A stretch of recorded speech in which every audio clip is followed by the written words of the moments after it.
জনপ্রতিনিধি তো হিন্দু মুসলমান বলে নাই, জনপ্রতিনিধি তো ওই অঞ্চলের সকল জনগণের প্রতিনিধি। আমাদের বিএনপি যদি 50টা বা 30টা আমাদের হিন্দু সম্প্রদায় থেকে মনোনয়ন দিতেও পারত, তাহলে মনে হয় আমাদের ভারপ্রাপ্ত চেয়ারম্যান সবচেয়ে খুশি হতে পারত। কারণ 50টা আসন দেওয়া মানে সেই 50টা আসন আমি নিশ্চিত হলাম তাদেরকে আনার জন্য। এমন নিশ্চয়তা জায়গাটা যদি আমরা পাইতাম তাহলে কিসের কৃপণতা? কারণ মুসলমানদের দল তো বিএনপি না, এটা বাংলাদেশ জাতীয়তাবাদী দল। সকল ধর্মের সম কি অধিকার নিয়ে নো সংখ্যালঘু নো সংখ্যাগুরু, as per constitution each and everybody have an equal right, সেটাকে বেশ ধরে আমরা আত্মীয়তা করতে চাই, কিন্তু আত্মীয়তা বেশি দিন টিকে থাকে না। প্রেসিডেন্ট জিয়াউর রহমান কমপক্ষে 10টা হিন্দু সমাবেশ করছেন, কমপক্ষে।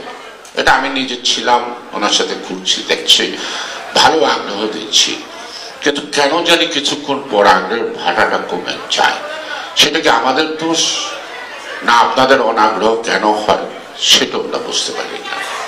সেজন্য আমি বলবো আপনারা হিন্দু ধর্মের এই যে জাত মানে উত্তম মধ্যম মধ্যম এই আই হেট ইট, মানুষ জন্মের জন্য দায়ী না, মানুষ কর্মের জায়গা নেই।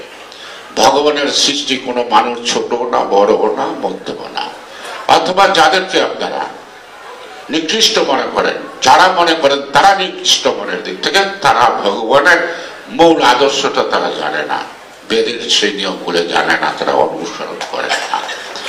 ইসলাম ধর্মে যেমন সকল সমান, সনাতন ধর্মাবলম্বী ভগবানের সৃষ্টি প্রত্যেকেই সমান, কেউ তার জন্মের জন্য দায়ী না, সে তার কর্মের জন্য দায়ী।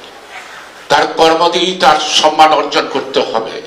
ব্রাহ্মণের ঘরে জন্ম নিলে সে ব্রাহ্মণ হয় না যদি সে ব্রাহ্মত্ব অর্জন করতে ব্যর্থ হয়।